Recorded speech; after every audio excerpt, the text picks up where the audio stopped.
ಕಸರತ್ತಾಗ ಮಾಡ್ಬಿಟ್ಟಿದ್ದೀರಾ. ಈಗ ದಲಿತ ಸಿಎಂ ವಿಚಾರ ಬಂದಾಗ ನಿಮ್ ಪರವಾಗಿ ಕೆಲವು ಸ್ವಾಮೀಜಿಗಳು ಮುಖಂಡರುಗಳೆಲ್ಲ ಮಾತಾಡ್ತಿದ್ರು. ಈಗ ತುಂಬಾ ಸೈಲೆಂಟ್ ಆಗ್ಬಿಟ್ಟಿದ್ದಾರೆ ಸರ್, ಅವಕಾಶಗಳಿದೆ. ಇದೆಲ್ಲ ಕೂಡ ಹೈಕಮಾಂಡ್ ತೀರ್ಮಾನ ಮಾಡ್ಬೇಕಪ್ಪ. ಇದೇನು ಇವತ್ತಾ ಖರ್ಗೆ ಅವ್ರ ಕಾಲದಿಂದ ಆಗ್ಬೇಕಂತ ನಡೀತಾನೆ ಇದೆ. ಇದು ಹೊಸದೇನಲ್ಲ, ಇದು ಸುಸಂದರ್ಭ ಅಂತ ಸರ್. ಈಗಾದ್ರೆ ಆದಂಗೆ ಮತ್ತಿನ ಅವಕಾಶ ಸಿಗಲ್ಲ ಅಂತ ಹಾಗೇನಿಲ್ಲ. ಸಂದರ್ಭಗಳು ಮನಸ್ಸು ಮಾಡಿದ್ರೆ ಹೈಕಮಾಂಡ್ ಯಾವಾಗಾದ್ರೂ ಆಗ್ತದೆ. ಅವ್ರು ತೀರ್ಮಾನ ಮಾಡಬೇಕು. ಹೈಕಮಾಂಡ್ ಮನಸ್ಸು ಮಾಡ್ಬೇಕಂದ್ರೆ ಈ ಕಡೆ ಒಂದು ಪ್ರಯತ್ನ ಆಗ್ಬೇಕಲ್ಲ ಅಂತ ಇದೆ. ಅವ್ರಿಗೆಲ್ಲ ಗೊತ್ತಿದೆ, ಇಡೀ ದೇಶ ಆಡ್ತಾ ಇರೋರಿಗೆ ಅವ್ರಿಗೆ ಯಾವ ಕಾಲಕ್ಕೆ ಏನ್ ಮಾಡ್ಬೇಕು ಅಂತೇಳಿ ಎಲ್ಲ ಗೊತ್ತಿದೆ. ಮಾಡೋ ತೀರ್ಮಾನದಾಗೆ ಮಲ್ಲಿಕಾರ್ಜುನ್ ಖರ್ಗೆ ಅವ್ರು ನಮ್ಮ ಅಧ್ಯಕ್ಷರು ಕುಂತವ್ರೆ. ಇನ್ನು ನಾವು ಹೇಳೋದೇನಿರ್ತದೆ, ಅವರೇ ತೀರ್ಮಾನ ಮಾಡ್ತಾರೆ. 20 ವರ್ಷ ಅವರ ಪ್ರಯತ್ನ ಅದು ಸಫಲವಾಗಲಿಲ್ಲ. ಅವರು ಕಾಂಗ್ರೆಸ್ ಅಧ್ಯಕ್ಷರಾಗಿಲ್ಲಿ 80 ಸೀಟ್ ಬಂತು, ಅವ್ರಿಗೆ ಅವಕಾಶ ಸಿಗಲಿಲ್ಲ ಸರ್ಕಾರ ಮಾಡಲಿಕ್ಕೆ. ಬಹಳಷ್ಟು ಇವೆ, ಇವೆಲ್ಲ ಪಕ್ಷದ ಒಳಗಡೆ ಇರೋದನ್ನ ಹೆಚ್ಚಿಗೆ ಮಾತಾಡೋಕ್ಕಾಗಲ್ಲ. ಬಟ್ ಇದೊಂದು ನೋವಿದೆ. 25% ಸಮುದಾಯಗಳೇನಿವೆ, ಇವ್ರಿಗೆ 75% ವೋಟ್ ಕಾಂಗ್ರೆಸ್ಗೆ ಆಗ್ತದೆ. ಆದರೆ ಇವ್ರಿಗೆ ಪ್ರಾತಿನಿಧ್ಯ ಸಿಗ್ತಾ ಇಲ್ಲ.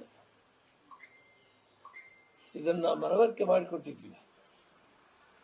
ಒಟ್ಟಾರೆ ಹೈಕಮಾಂಡ್ ಏನ್ ತೀರ್ಮಾನ ಮಾಡ್ತಾರೆ ಅದಕ್ಕೆ ಬದ್ಧವಾಗಿರ್ತೇವೆ. ಮತ್ತು ಶಿಸ್ತಿನ ಸಿಪಾಯಿಗಳಾಗಿ 2008ಕ್ಕೆ ಮತ್ತೆ ಕಾಂಗ್ರೆಸ್ ಬರೋದಕ್ಕೆ, ಯಾಕಂದ್ರೆ ಗ್ಯಾರಂಟಿ ಪ್ರೋಗ್ರಾಮ್ಗಳು ಬಹಳ ಚೆನ್ನಾಗಿ ಮಾಡಿದೀವಿ. ಜನ ಒಪ್ಕೊಂಡಿದ್ದಾರೆ. ತಳಹದಿಯಲ್ಲಿ, ಬೂತ್ ಮಟ್ಟದಲ್ಲಿ, ಹಳ್ಳಿಯಲ್ಲಿ ಅವರೆಲ್ಲರಿಗೂ ಕೂಡ ಇದು ಅವಕಾಶಗಳಾಗಿದೆ. ಆಶಾಭಾವನೆ ಹೊಂದಿದ್ದೀವಿ. ನಾವೆಲ್ಲ ಕೂಡ ಇವಾಗ ಮತ್ತೆ 2028 ಬರೋದು ನಮ್ಮ ದೃಷ್ಟಿಕೋನ. ಬಿಜೆಪಿ ಅವರು ರಾಜ್ಯದಲ್ಲಿ ಅಧಿಕಾರಿಗಳಿಗೆ ರಕ್ಷಣೆ ಇಲ್ಲ ಅಂತ ಹೇಳಿ ಟ್ವೀಟ್ ಮಾಡ್ತಾ ಇರುವಂತದ್ದು,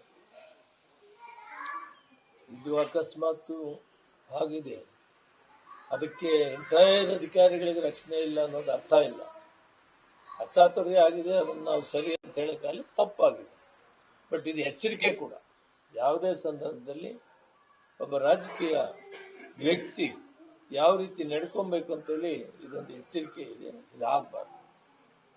ಅದಕ್ಕಾಗಿ ರಾಜಕೀಯ ಬೆರೆಸೋದು ಬೇಕಾಗಿಲ್ಲ. ಅಲ್ಲಿ ಇಲ್ಲಿ ಅಂತ ಆಗಬಾರ್ದು, ಆಗಲೇ ಕೂಡುದು.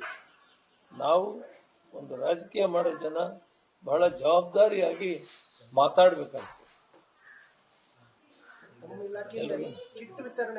ಕಿಟ್ ಏನು ನೆಕ್ಸ್ಟ್ ಮಂತ್ ಕೊಡ್ತೀವಲ್ಲ, ಎಲ್ಲ ರೆಡಿ ಆಗಿದೆ. ಟೆಂಡರ್ ಈ ವಾರದಲ್ಲಿ ಕರಿತೀವಿ. ಟೆಂಡರ್ ಫೈನಲ್ ಹಾಕಿ 15-20 ದಿನ ಬೇಕಾಗ್ತದೆ. ಆದ ತಕ್ಷಣ ಕಿಟ್ ಕೊಡ್ತೀವಿ. ಹೇಳಿದ್ದೀವಿ, ಇಂದಿರಾ ಕಿಟ್ ಅಂತ ಕೊಡ್ತೀವಿ. ಮಾನ್ಯ ಮುಖ್ಯಮಂತ್ರಿಗಳು ಕೂಡ ತ್ವರಿತವಾಗಿ ಇದು ಜನವರಿಯಲ್ಲೇ ಕೊಡಿ ಅಂತ ಮುಖ್ಯಮಂತ್ರಿಗಳು ಆದೇಶ ಕೊಟ್ಟರು. ಆದರೆ ನಾವು ಪ್ರೋಸೆಸ್ಸು ಅದೆಲ್ಲ ಟೆಂಡರ್ ಇವಕ್ಕೆಲ್ಲ ಟೈಮ್ ತಗೊಂಡಿದೆ. ಅದರಿಂದ ನೆಕ್ಸ್ಟ್ ಮಂತ್ ಕೊಡ್ತೀವಿ. Thank you very much. ಮತ್ತೊಮ್ಮೆ ಎಲ್ರಿಗೂ ಶುಭವಾಗಲಿ. ನ್ಯೂಸ್ ಫಸ್ಟ್, ನಿರ್ಭೀತಿಯಿಂದ ನಿಮ್ಮ ಪರವಾಗಿ.